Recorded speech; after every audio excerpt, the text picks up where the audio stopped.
হাওয়ার গতিতে প্রযুক্তিগত উন্নয়নের এই যুগে প্রতিরক্ষা ও সামরিক শক্তির ধারণা দিন দিন পাল্টে যাচ্ছে। বিশ্বব্যাপী সামরিক প্রতিযোগিতার ক্ষেত্রেও এখন আর শুধু সংখ্যার যুদ্ধ নয়, বরং বুদ্ধিমত্তা, গতিশীলতা এবং প্রযুক্তি নির্ভরতার সবচেয়ে বড় হাতিয়ার হয়ে উঠছে। এমন বাস্তবতায় ইরান সেনাবাহিনী যে অবস্থানে পৌঁছেছে তা বিশ্ব রাজনীতিতে এক নতুন মাত্রা যোগ করেছে। ইরানের স্থল বাহিনীর প্রধান ব্রিগেডিয়ার জেনারেল কিউমার্স হেইদারির সাম্প্রতিক বক্তব্য সেই বাস্তবতারই প্রতিচ্ছবি। আল আলম চ্যানেলকে দেয়া এক এক্সক্লুসিভ সাক্ষাৎকারে হেইদারি যা জানিয়েছেন তা শুধু ইরানের শক্তি প্রদর্শনের বার্তা নয়, বরং গোটা মধ্যপ্রাচ্য এবং তার বাইরের দেশগুলোর জন্য এক গভীর বার্তা। তিনি বলেন, ইরান সেনাবাহিনীর কাছে এমন অস্ত্র রয়েছে যেগুলো এখনও জনসম্মুখে প্রকাশ করা হয়নি কৌশলগত কারণে, কিন্তু সেগুলো সম্পূর্ণভাবে সক্রিয় এবং যে কোনো সময় ব্যবহারের জন্য প্রস্তুত। আরও গুরুত্বপূর্ণ তথ্য হলো, এসব অস্ত্র কৃত্রিম বুদ্ধিমত্তা বা এআই দ্বারা পরিচালিত। এই তথ্য স্পষ্ট করে দেয় ইরান এখন কেবল সাধারণ সামরিক শক্তি নয়, বরং প্রযুক্তি নির্ভর আধুনিক সামরিক পরাশক্তি হওয়ার পথে। বহু বছর আগে 1980 থেকে 1988 সালের ইরান ইরাক যুদ্ধের পর থেকে ইরানের সামরিক গঠন কাঠামো ও কৌশলগত পরিকল্পনায় আমূল পরিবর্তন এসেছে। হেইদারির ভাষায়, এখন ইরান একটি গতিশীল, আধুনিক এবং দ্রুত প্রতিক্রিয়াশীল স্থলবাহিনী গড়ে তুলেছে।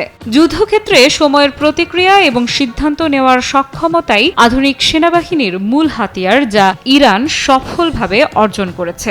সীমান্ত নিরাপত্তার দিকেও ইরান অত্যন্ত গুরুত্ব দিচ্ছে। হেইদারির বক্তব্য অনুযায়ী দেশের বিভিন্ন সীমান্তে 10টি শক্তিশালী ডিভিশন মোতায়েন করা হয়েছে, যেগুলো গোয়েন্দা, নজরদারি ও প্রতিরক্ষায় সম্পূর্ণ সক্ষম। তবে তিনি সতর্ক করে দিয়েছেন যে এর মানে এই নয় যে ইরান সব ধরনের হুমকি থেকে মুক্ত, বরং এটি একটি প্রতিরোধমূলক ব্যবস্থা যার মাধ্যমে স্থায়ী নিরাপত্তা নিশ্চিত করার চেষ্টা করা হচ্ছে।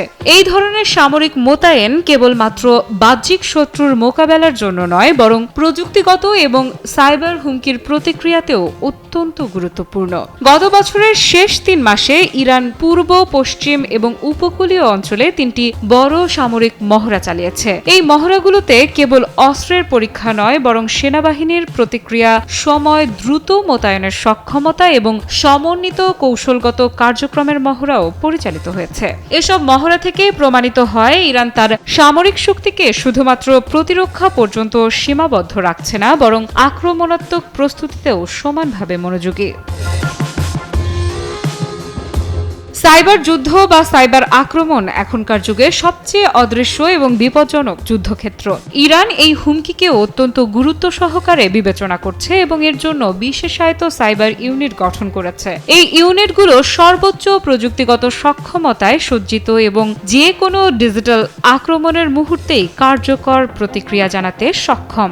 বিশ্ব রাজনীতিতে যেসব দেশ নিজেদের প্রযুক্তিগত প্রতিরক্ষা ব্যবস্থাকে অগ্রাধিকার দিচ্ছে, তাদের মধ্যে ইরানও এখন দৃঢ়ভাবে অবস্থান করছে। হেইদারি আরও জানিয়েছেন, ইরানের সেনাবাহিনী এবং ইসলামী বিপ্লবী গার্ড ক্রপস বা আইআরজিসির মধ্যে স্থল, সমুদ্র ও আকাশ সব ক্ষেত্রেই ঘনিষ্ঠ সমন্বয় এবং সহযোগিতা বিদ্যমান।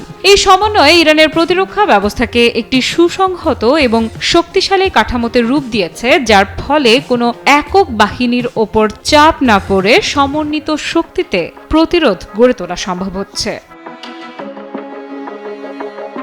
প্রাণ সসের মাখামাখি টেস্ট নুডলসকে করে তোলে আরো ইয়ামি, আরো জোস। প্রাণ সসের সম্প্রতি ইরানের প্রেসিডেন্ট মাসুদ পেজেশকিয়ান সেনাবাহিনীর প্রশংসা করে বলেছেন, ইরানের সেনাবাহিনী এখন আঞ্চলিকভাবে একটি নিরবিচল শক্তি। তার মতে, সেনাবাহিনীর কাঠামোগত দৃঢ়তা, কৌশলগত প্রস্তুতি এবং প্রযুক্তিগত আধুনিকতা অন্যান্য দেশগুলোর জন্য একটি অনুকরণীয় উদাহরণ। সব মিলিয়ে ইরানের সামরিক কৌশল এখন আর শুধুই প্রতিরক্ষা বা হুমকি মোকাবেলার পরিকল্পনায় সীমাবদ্ধ নয়, এটি একটি বড় কৌশলগত ও রাজনৈতিক পরিকল্পনার অংশ, যেখানে প্রযুক্তি প্রযুক্তি, বুদ্ধিমত্তা, গতিশীলতা এবং প্রতিরোধের মিশ্রণে একটি আধুনিক সামরিক শক্তি গড়ে তোলা হচ্ছে। কৃত্রিম বুদ্ধিমত্তা চালিত অতি গোপন অস্ত্রভান্ডার সেই পরিকল্পনার সবচেয়ে রহস্যময় ও শক্তিশালী দিক, যা ভবিষ্যতের যুদ্ধক্ষেত্রে নতুন বাস্তবতা সৃষ্টি করতে পারে। বিশ্বব্যাপী শক্তির ভারসাম্য ও নিরাপত্তা কৌশলের একটি জটিল সময়ে ইরানের এই সামরিক উত্তরণ নিঃসন্দেহে নজর কাড়ার মতো এবং